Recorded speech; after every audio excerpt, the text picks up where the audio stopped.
Well, everyone, Box returns in full form. We do have our disappearing co-host Matt with us today. Wait, what was it you did last week? I think I did a marathon last week. No, we'd know about it if you did one of those. But anyway, Matt is back. We are back. We are Box Club, powered by. Let me restart that. We are Box Pod, powered by Box Club, the greatest F1 widgets app on the market. So do check them out if you want to download it for absolutely free. Go to the App Store or the Google Play Store. There is a discount code in the description down below if you want to check that out as well. But it is absolutely free for you to try out. Yeah. Wherever you're listening to us, do give us a 5-star rating because it really makes a big difference to this podcast. And if you are listening/watching on YouTube, welcome. YouTube is the home of Box Podcast. So make sure you click subscribe, like, and comment down below every time we say something that really gets you heated. Because it's going to be quite a lot. And today, we're going to kickstart the podcast with our friend, John Elkann. Let's get into it.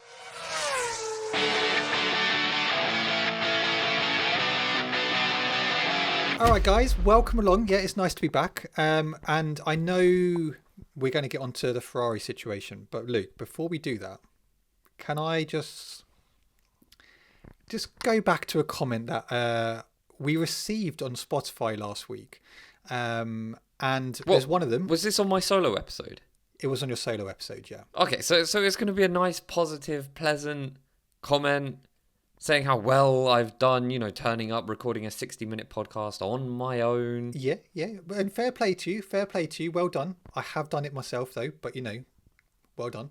But this one is from Savannah Marie. It says, this episode was definitely different, but it was so good. Sometimes when I miss races like last weekend, I love listening to you guys. Thank you for the best podcast there is. Very nice. Very nice. Yeah. Savannah, might I add that we love you as well. And this one, okay, this one made me chuckle. This one's from Nathan, and hello to you, Nathan. I hope you're having a good day.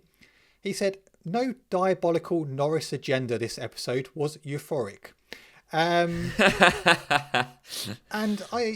yeah, I agree, Nathan. It was. Do you know what? It was a delight. It was like living in a Lando Norris paradise last week. We were able to sit here as friends. I'm talking about, me and you, the listener, the viewer, and just talk about how sensational Lando Norris was in Brazil, because he was, without having Matt, chime in with his, oh yeah, but it's because Zach Brown has tuned the car to his liking and he's given Oscar Piastri 3 wheels. No, Lando won that fair and square. He was sensational last week, and we got to enjoy it. I'm not having this. I want to say something, okay? Because, all right, you think it's diabolical Norris agenda, whatever. I'm giving my opinion. I come on each week and I give my opinion about Lando Norris. This year, Lando Norris, up until after Zandvoort, has, been a bit questionable whether he would actually go on and win a world championship, or whether he had it in him to go on and be a world champion. Well, not and questionable. Luke, may I just say, you have also agreed with some of the opinions which we have had on this podcast, and you did also start to change your opinion on Lando Norris, saying actually, Norris maybe not there, to go on and win the championship. But the difference between you and I is that I don't have a dartboard with Lando Norris's face on in my bedroom. Oh yeah, okay. Having an opinion, and there's a difference from actually having an opinion and actually whether you hate someone. Well, I have to say though, okay, I stand by what I've said in the past about Lando Norris. I haven't been hateful about him. I've just given my opinion on whether I thought he was world championship material.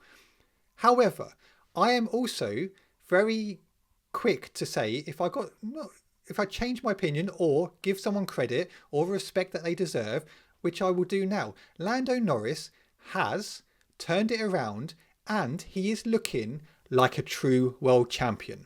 All right? Okay. So let me ask you this. Yeah. Presumably you've switched. You believe Lando Norris is the favourite for the World Championship? On current form, yeah. Okay. he's yeah. Do you believe that something has gone on at McLaren that has enabled Lando Norris to turn it around in the fashion that he has? Um, Look, I don't think there's been drastic changes. I think they've obviously changed something to the car, which has benefited Lando Norris performance-wise, and that's fine. That's what they do. This is why these teams are the best in the world, because they change things and they look at different things to better their performance. Do I think that actually they've deliberately done something to sabotage Oscar Piastri? No, I don't. I think Oscar Piastri has dropped the ball big time. I do believe that. And that pains me to say, because I generally thought majority of the season Oscar Piastri was going to go on and win this championship. But saying that, Lando Norris, and you look back at Brazil, was phenomenal. Okay? He was phenomenal. And I have no issue in sitting on this podcast and giving credit where it's due, because he has actually turned it around. And last year he bottled it. This year he's made big mistakes. He's dropped it as well. But he has turned it around, and that's why he's leading the world championship. So fair play to him. I'm not going to, everyone thinks this whole Lando agenda. There is no Lando agenda. I gave my opinion that I thought Oscar Piastri was the better driver. I stand by the decision, what I said back then, and I think Oscar Piastri is a fantastic driver. But Lando Norris has turned it around, and fair play to him. He looks like he's on course to go on and win a world championship. So yeah, credit where credit's due. He's been phenomenal. And in Brazil, in free practice, in the sprint, in sprint qualifying, in the race, in qualifying, he looked fantastic. And that's what we've wanted to see. And that is what we've said that has been lacking for the last year. That consistency. And that's what we've said. And that's why I've sat on this podcast and said he hasn't done it enough for me for me to go on and say he will be a world champion. But credit where credit's due. He's turned that around. And in Brazil, he looked phenomenal. Yep, so come the end of the season, you will be able to tune in and watch Matt Jackson cry live on camera when Lando Norris inevitably lifts that World Drivers' Championship. And yeah, it's going to be contentious. I've seen a lot of people online saying Lando doesn't deserve it. You actually cannot fucking win. I'm just going to put that out there, right? I do like to think that I feel like, correct me if I'm wrong, you guys listen to me more than I listen to me. I don't feel like I have agendas against any driver. I come out and criticise Lewis when Lewis is poor. Naturally, I have a favouritism towards Lewis because I'm a Lewis fan, but I do think I've spoken very honestly about Lando in the past. And one thing I have noticed with Lando is you genuinely cannot win. You say something bad about him because, I don't know, you've got an opinion he's done something wrong. Oh my God. Lando fans are all over you. You say something good about him, you get cooked for that as well. It only happens with Lando. You actually cannot win. I think I did that post about him, being great all weekend, and I'm pretty sure most of the comments were just like calling me a wanker and stuff. I just think like they know you well. They know you well. Talk about him. But yeah, exactly. They hit the nail on the head. But I do want to speak. I'm not going to jeopardize any potential brand deals here. But speaking of unsavory gentlemen, we've got to discuss this John Elkann thing, right? And I know for you guys at home, this happened last week, and the same for us. It's Monday. Also, apologies. I know the podcast is a little bit late. It's just because the schedules clashed, and it will be out Monday tonight. It's currently 6:15 Monday evening, and I will get the podcast out tonight for you. But literally an hour after I concluded the recording of last week's podcast, all this stuff about John Elkann came out. Okay, and we haven't had a chance to discuss about it between us, and I haven't had a chance to sit and discuss it with you guys at home. There's something seriously broken at Ferrari. And I've said this for the longest time. Before Lewis Hamilton went to Ferrari, when a lot of people were so gassed about it, I, as a Lewis fan, was like, yeah, I don't know about this one, lads. Ferrari are a team that are systematically broken. I'm an F1 fan, right? Ferrari are iconic. I've never been one of those fans that has hated Ferrari because of the successful years. Everyone even if you weren't a racing fan, was a fan of Michael Schumacher. Everyone knew who Michael Schumacher was. Ferrari are, for me, a team that should always be doing well. They should always be at the top. And for the longest time, that hasn't happened. Now, Ferrari have shown loads of ambition over the years. But how many world champions, how many multiple world champions are you going to go through before you realise, actually, maybe we should start listening to them? You know, Fernando Alonso left the team saying that he sees no ambition there, you know? He doesn't see a team that is ready to win. Sebastian Vettel went there. There was issues there.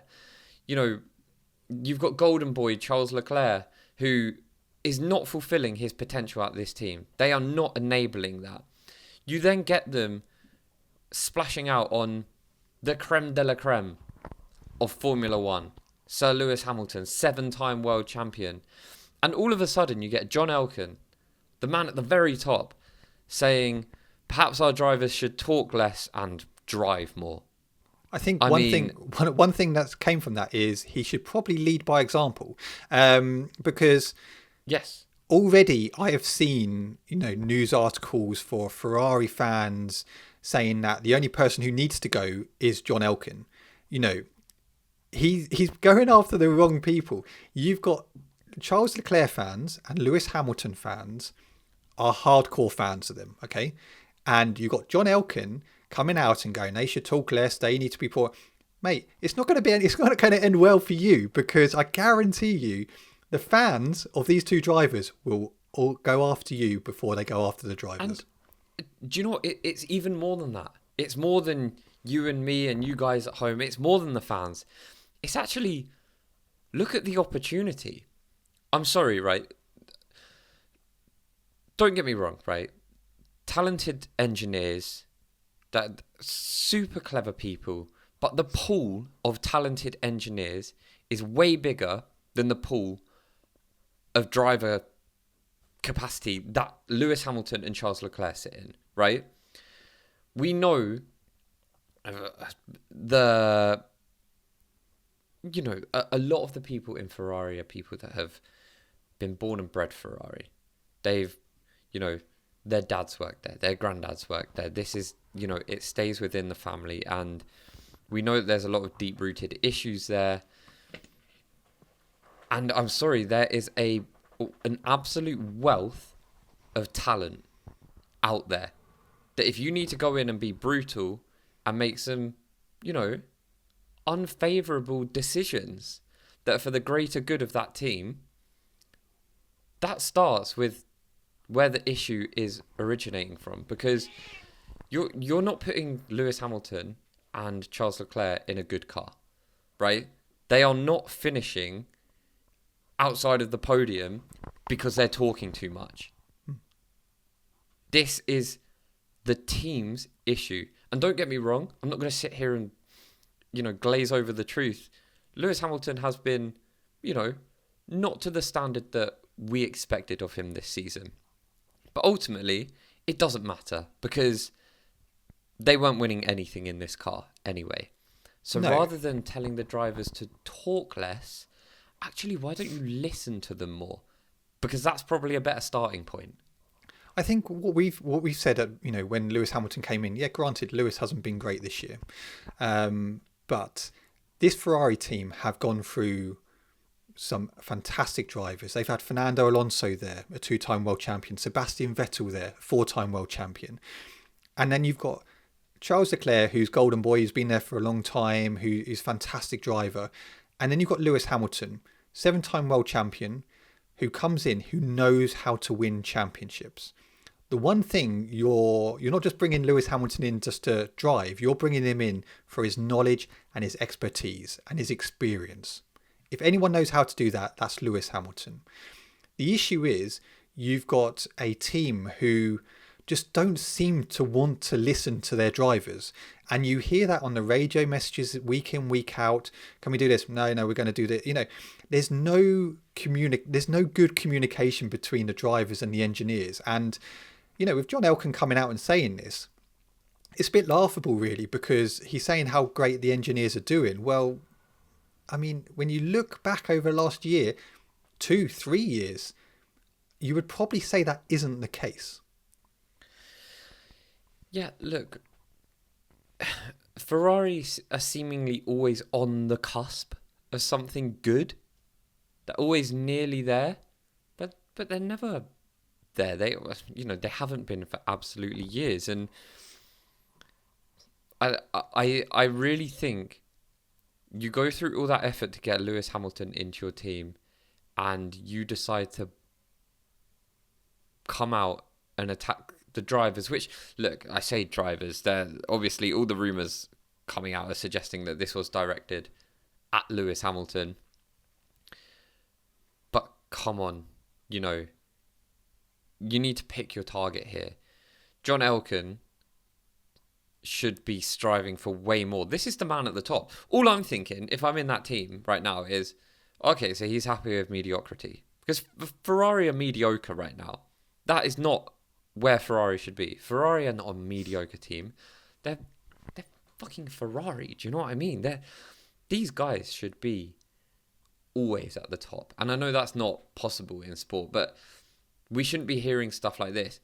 John Elkann, if he really wanted to come out and run his mouth, he should have come out and said, be honest, it was disappointing this weekend. We probably could have got more, but ultimately, this season has not been good enough. And we've not been good enough for a long, long time. And we brought a 7-time world champion in to help turn that around. And it's about time that we start making some serious decisions around here. And that is going to ruffle some feathers. But we're here to win it. That's what a leader would have done. Yeah, and I think when you look at Ferrari, their last world title was, 2007, Kimi Räikkönen? Mm-hmm. They haven't won the Constructors. They haven't won any title since. And the Tifosi, full of Tifosi, that's embarrassing. For a team like Ferrari, the heritage, the history within that team, they should be winning. They should be winning titles. And you showed ambition by bringing in the likes of Lewis Hamilton. I still think, and like you touched on earlier, they're lacking ambition in other areas.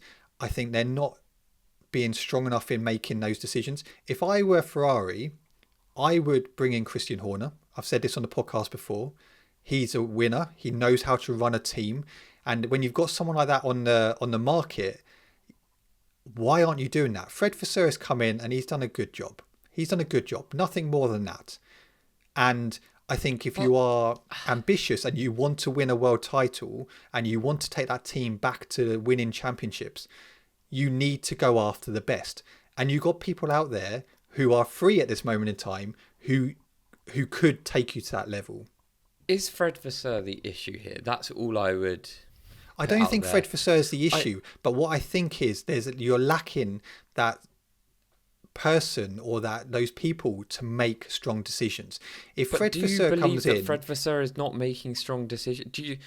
I think that the issues are way more deep rooted, to the point where we don't understand, because there's no way Fred Vasseur is sitting there being like, well, I'm happy just sort of in this job. I feel like it's way harder to come in and impact this team than any other team, and it's way harder than people think it is.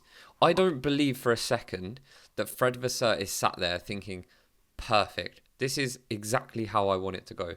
Fred Vasseur, I can imagine, is enduring some severe power struggles.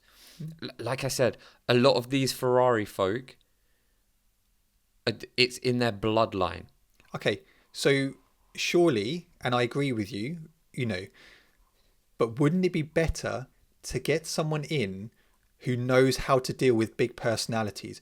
Christian Horner dealt with Max Verstappen.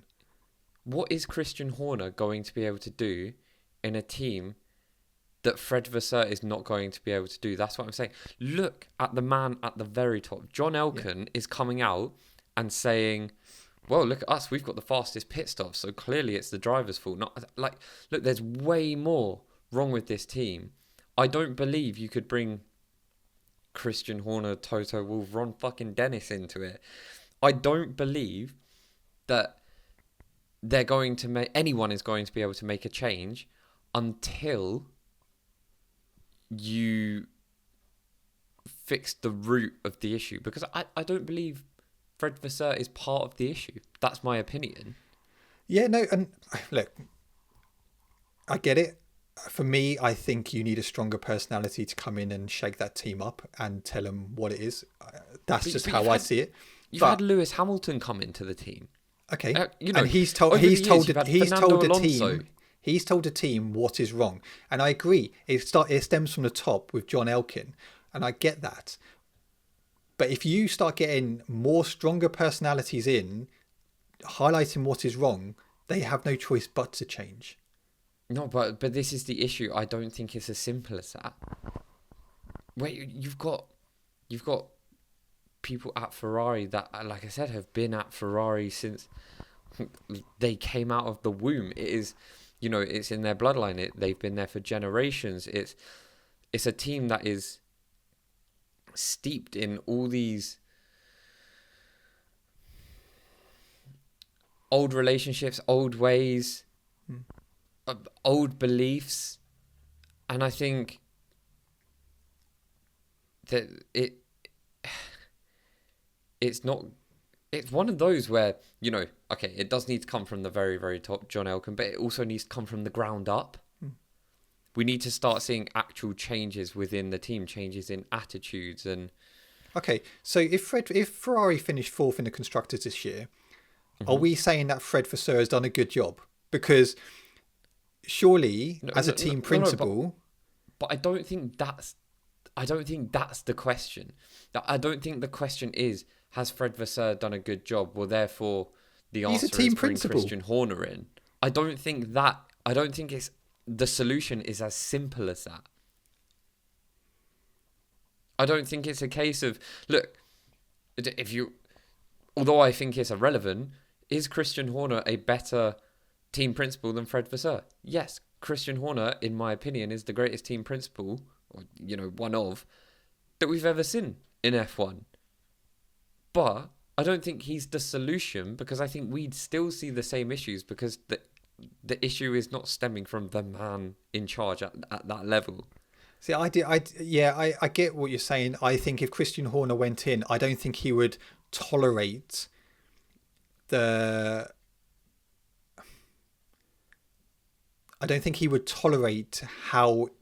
the day-to-day running is going. I think Fred Vasseur tolerates it, because why would you want to go against? I don't think Christian Horner's got anything to lose. Do you know what I mean? He's had the success. He's a stronger personality than Fred Vasseur. But Fred Vasseur is going to know that, if Ferrari finish fourth this year and they don't hit the ground running next year, that his job is going to be in trouble. There's no part of him that is there like, well, we'll just roll with it until I get the sack. He's going to be like, I want this to work.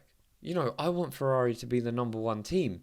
And I'm also not saying that I firmly believe that all the mechanics at Ferrari want Ferrari to be the number one team. But they're kind of so stuck in their old ways, a lot of the team, that they're not willing to change those routes in order to become a winning team again. And they're not willing to listen and implement the changes that, drivers over the years will have recommended. Come on, yeah. You're telling me you go through Fernando Alonso, Sebastian Vettel, and Lewis Hamilton, who between them have 13 world championships, and you don't win a single thing.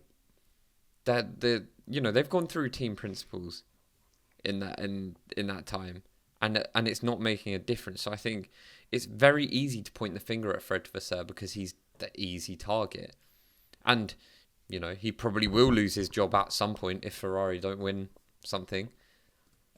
Whether I agree with that or disagree with it, I think is irrelevant. But do I think that bringing anyone else in is going to change it? No, because I think the issues are way deeper. Yeah, I just think when you look at the team principle, and I agree with you, it's the engineers that need shaking up. There's so much that needs shaken up. But when you look at the recent team principle, you've got Fred Vasseur, okay, fine. Is he better than Christian Horner? I would say no. Binotto, was he better than Christian Horner? No. And then you look down to the last time they had success, and that was Jean Todt. And that was when he left in 2007.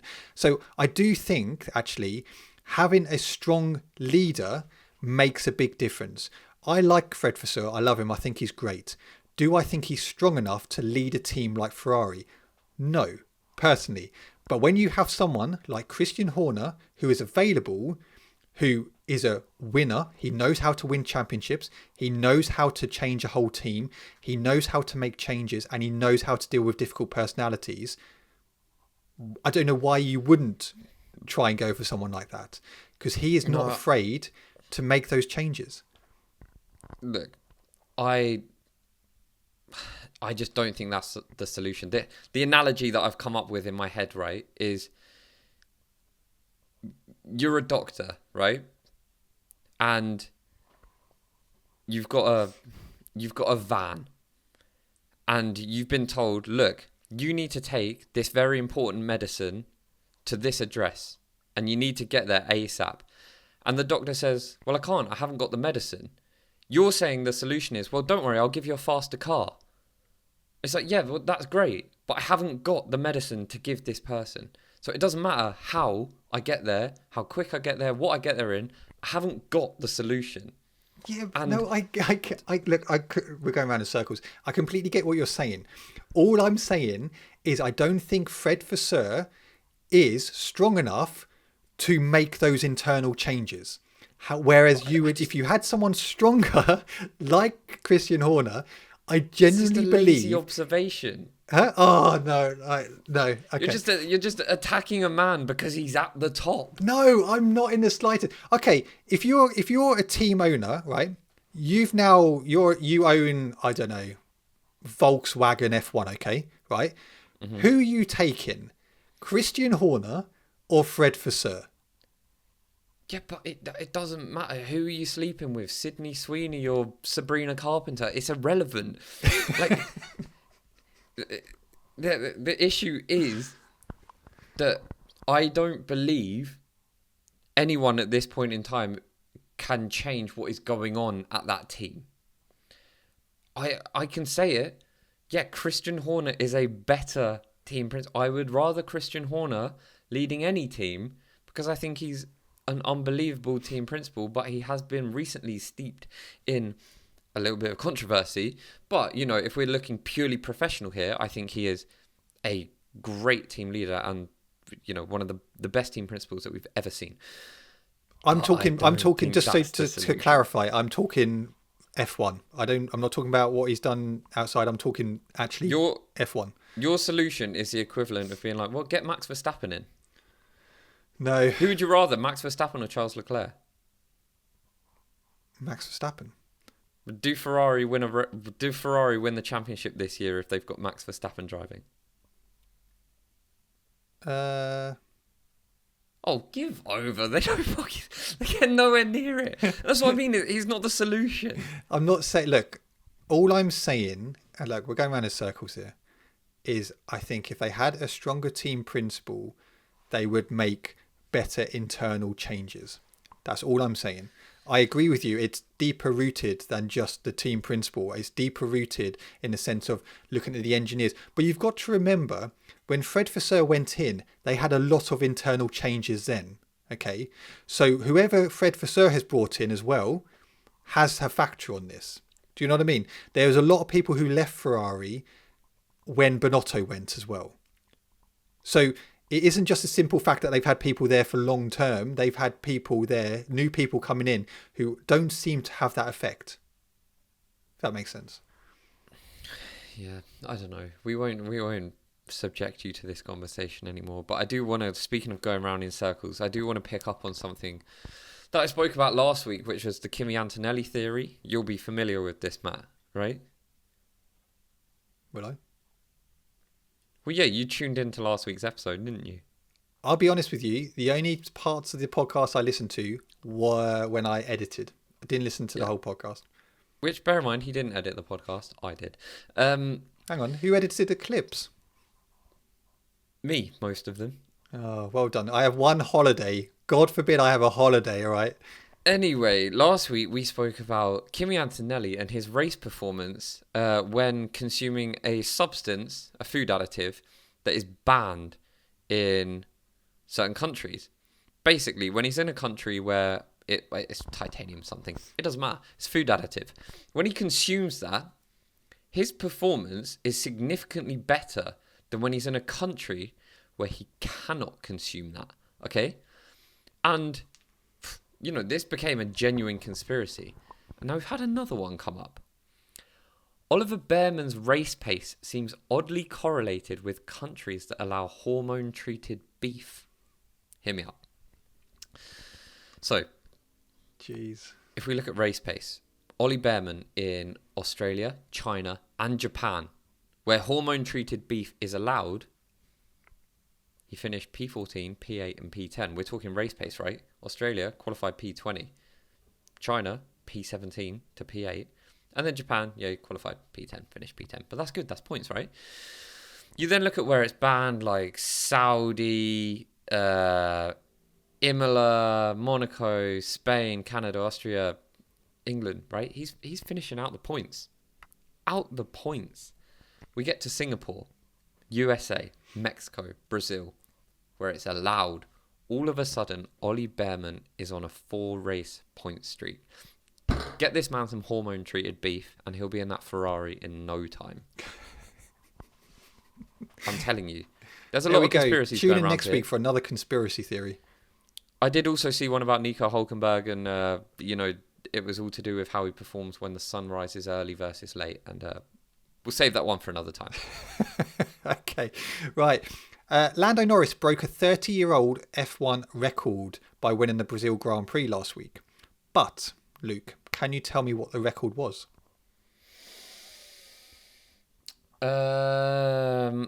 He was the... Yeah. Good. So he becomes the first driver to win his first 11 Grand Prix at 11 different circuits. This surpassed Michael Schumacher, who won his first 10 races at 10 different tracks between 1992 and 1994. So, as we know, Luke, quiz for you, where was Lando Norris's first F1 victory? Miami. Well done. And obviously he followed up with wins in the Netherlands, Singapore, Abu Dhabi later last year.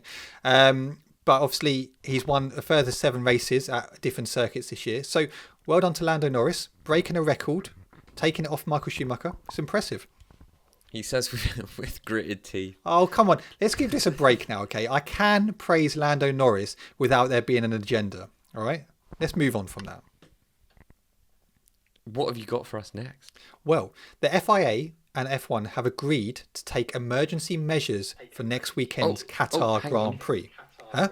You're coming out of the speaker here. I don't know. My AirPod's not kicked in. Give me just a second. All good now? No. You're just coming out. Luke has this issue, right, with his AirPods. I don't know why. Can you hear me now? Well, I mean, I can hear you. Yeah, I bet it's coming out of my. Basically, these AirPods are so old, right? And I don't actually like AirPods. They just disconnect. They've disconnected. So they last about like 30 minutes. So I have to switch them over halfway through. And they're just not working. Do you know what, Matt? You take the lead here. I'm going to find my other headphones. And you tell everyone what's going on. So, the FIA and F1 have agreed to take emergency measures for next weekend's Qatar Grand Prix in the interest of driver safety. So, a special rule, I love a special rule, which has also been approved by Pirelli, will be implemented to mitigate the risk of dangerous tyre blowouts. It has been deemed necessary due to the abrasive surface at the Qatar circuit. So, the special rule, what is it? So it is in place for next weekend's Grand Prix, and that will mandate that no tyre across all sessions over the 3 days completes more than 25 laps. So it means every driver will be forced to make at least 2 pit stops over the 57 lap race. So if they use, for example, in practice, they use a set of mediums for 10 laps, they can only use that for 15 laps. So it means that actually there will be a mandatory 2 pit stop at the Qatar Grand Prix. And look, we've given Pirelli quite a lot of stick over this year, but what's your thought on it? Well, I'm going to give them more stick. Let them have a blowout. Christ, let's get some excitement. A mandatory 2-stop race. Oh, that's going to change everything. I know they're not doing it for entertainment purposes, but yeah, look, safety does come first. I know a lot of you get annoyed when we say we just want entertainment, but it's an entertainment business, everyone. I don't really know. I don't have too many thoughts on it. Are they doing it for safety, or are they trying to make it more entertaining? Even though we know that a mandatory 2-stop race is not more entertaining, I would rather them... Here's what I'd rather.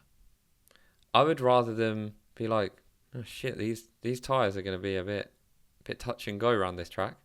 Yeah, keep that fucking information to yourself. Let them find out the hard way. Because we remember, don't we, in 20... 2021, we had blowouts, didn't we? Bottas, and there was a couple of others who had, really quite nasty blowouts there. So, look, it's a measure they've put in. That's what I'm asking for. Give us the blowouts. That's what we need. I admire Pirelli and their ability to develop something so incredible. The idea that you could engineer a tyre on an F1 car that is able to last a whole race, which we know they could, is, a marvel in itself. But come on, just give us something to look forward to. That unpredictability, it's what we all want. But we got some good news for the F1 Academy. So McLaren Racing has announced an expansion in its driver development program with 2 new recruits and a second car in the F1 Academy for 2026. So the Woken outfit currently fields 1 car in the all-female racing series, driven by Ella Lloyd. The 20-year-old will be joined by Ella Stevens in 2026 in the second McLaren-backed car, which is operated by Rodine Motorsport. So obviously the F1 Academy is getting bigger and bigger, which is great to see. But McLaren have also signed Ella Häkkinen to the driver development program. So she'll be testing single-seaters in preparation for 2027. But the mad thing is, Ella Häkkinen is only 14 years old, and she has become the youngest sign-in to McLaren's driver development program. And as we know, she is a daughter of 2-time world champion Mika Häkkinen. But I mean, McLaren are doing the right things with the development, aren't they? Yeah, I mean, look, McLaren have been a very progressive team for a while now, I would say. And I don't think anyone's ever criticised, what Zach Brown and wider team have done for McLaren and where they have taken them. McLaren are really a team that are at the top of the game, and I love the fact that they are expanding that beyond just the narrow lens of F1 that we kind of all look through, because F1 is way bigger than just what we see on a Friday, Saturday, Sunday. So much more goes into it. The years and years of hard work that everyone has to put in to get to that level. It requires the teams to nurture all of that. So I think the fact that we are opening up new avenues for people that you wouldn't ordinarily see in the sport, be it people of colour, be it women, I think it's great. And it's no surprise that you see McLaren at the forefront of that. McLaren are brilliant at it. They really are. It's impressive. So I know the biggest question you want to know, Luke. Can Lando win the title in Vegas? You've been asking it all week, haven't you? You've been asking it. You've been asking, can he do it? Well, I can tell you, he can't. So Lando Norris cannot win the 2001 World Championship in Vegas. There is still a total of 83 points left on the table from 3 Grand Prix, plus 8 for the Qatar sprint race. So if Norris were to win in Vegas, a maximum 25 points, and Piastri were to finish outside of the points or not at all, Norris would move to 415 points to Piastri 366, a gap of 49 points. So after Vegas, there will be a 58 points remaining, meaning Norris would still require 10 points to be mathematically certain of the World Championship. So still a long way to go, but no, Lando Norris cannot win the title in Vegas. Well, thank God you shared that with everyone. You're welcome. You're welcome. But he can win it in, obviously, Qatar. I know this because my brother's going, and I think he's torn in two, right? Because he wants he wants Lando to win the championship. He has done all season, but he is. I said, yeah, but wouldn't you love to have it, go right down to the wire, the championship? I get it, you want Lando to win, but wouldn't you rather see him win in a super exciting Abu Dhabi showdown of it all boils down to this? Because I think that is so special when it comes down to Abu Dhabi, and it all rests on that. I just think it kind of makes you forget that you've had perhaps not the greatest season. Yeah. Because you kind of ride off the high of that final race.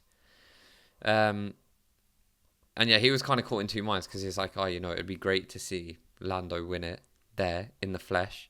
But at the same time, how nice would it be to have that Abu Dhabi tension build amongst all of us? That whole weekend, if we know it's going down to the wire, we're all going to be watching so intently. Mm. No, I agree. So, do you know timings? I think it's going to be an extremely long weekend for a lot of us. But it's going to be an early one. Just quickly, so we should say this. If you do want access to timings, right, on your home screen, download BoxBox. BoxBox Club, the widget, you can get it there on your home screen and you can see them in your local time at literally, you don't even have to click a button anymore. You can lift your phone up and it will illuminate and you can have them there. Yeah. I just wanted to drop that in because that's how I always look at F1 times. No, I'm using the app right now. Friday morning, FP1, 12:30 until 1:30 in the morning, right, midnight. Okay, so that is, just for reference, that is Thursday night, technically. Yeah. You know what I mean? Yeah. FP2, 4 a.m. till 4 a.m. till 5 p.m. 5 a.m. 5 p.m. It's going to be a long day for them. Practice on Saturday morning. So Friday night, basically, 12:30 till 1:30. Qualifying, will be 4 o'clock in the morning until 6 o'clock. Till 5 o'clock. Are you waking up for that? I'm going to. I'm not going to watch FP2, and I'm not going to watch FP1. No, I am going to watch FP1. I'm not going to watch FP2 or FP3, but I am going to watch FP1 and quali. Obviously, I'll watch all the. I will get up for quali, and obviously the race. Race on what Sunday morning is 4 a.m. till 6 a.m. Yeah, fine, whatever. Obviously, I'll get up and watch it. So that's Sunday morning. Yep, the 23rd. So they are racing on Saturday. Pretty much, yeah. Yeah. Okay. Well, look, lads. It's going to be a tough one, but we're gonna do it. We are gonna do it.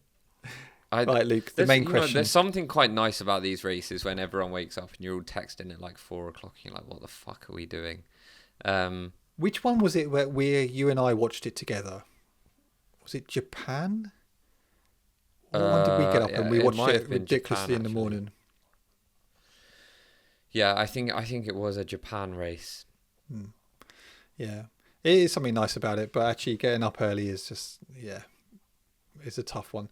But Luke, the all important question: who is your top three for this weekend's Las Vegas Grand Prix?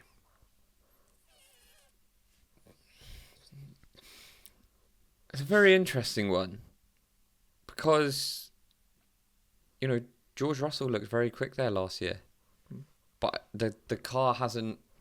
I wouldn't say the car has looked quick this year at any Vegas-like tracks. It's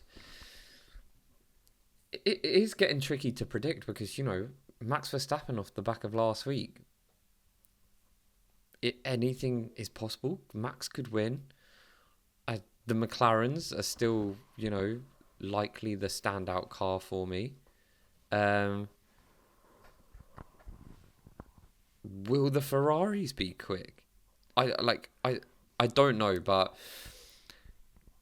the dreamer inside of me is going to say Oscar Piastri, and the only reason I say this is because I'm manifesting a title fight all the way to Abu Dhabi. So I'm going to say Oscar Piastri, Max Verstappen, Lewis Hamilton. Wow. Okay, there you go. I'm going to go Max Verstappen, Lando Norris, Oscar Piastri. Yeah, again, incredibly. Do you know what? That is one thing that I think I remember when we did that 2023 season and we did these predictions. And it's like P1 Max every single time, like without hesitation. But it is genuinely trickier, I find, at this point to. I can't say with absolute certainty that I think Lando Norris is going to win or Oscar Piastri. If I had to say, if you were like, here's £20, mate, go and place a bet on this, who's going to win? I would probably put my money on Lando, but I'm going to keep my prediction on the basis that I'm a dreamer. No, do let us know. Do drop a comment. Who is your top three for the Las Vegas Grand Prix? I believe that is everything. I'd say that was that. It's not been the most exciting news week in F1. I wish I'd recorded the podcast last week like an hour later, and we could have really gone in. I mean, we did go pretty in depth on the John Elkann thing, but yeah, it's race week, and we're in Vegas, so get hyped up because it is going to be a party. It's looking cold there. It's looking very cold. Last I saw, so. Look, Vegas got a bad rep when it came about. It's yet to give us a bad race, so let's enjoy it. Yeah. We'll be back next week reviewing the Las Vegas Grand Prix, so it's nice to be back. And Nathan, if you're listening, I hope it wasn't, too bad for you. There was no Lando agenda, so hopefully you enjoyed this podcast. But yeah, we'll be back next week reviewing the Las Vegas Grand Prix. It's nice to be back. Luke, have a great week, and we shall see you soon. Bye-bye.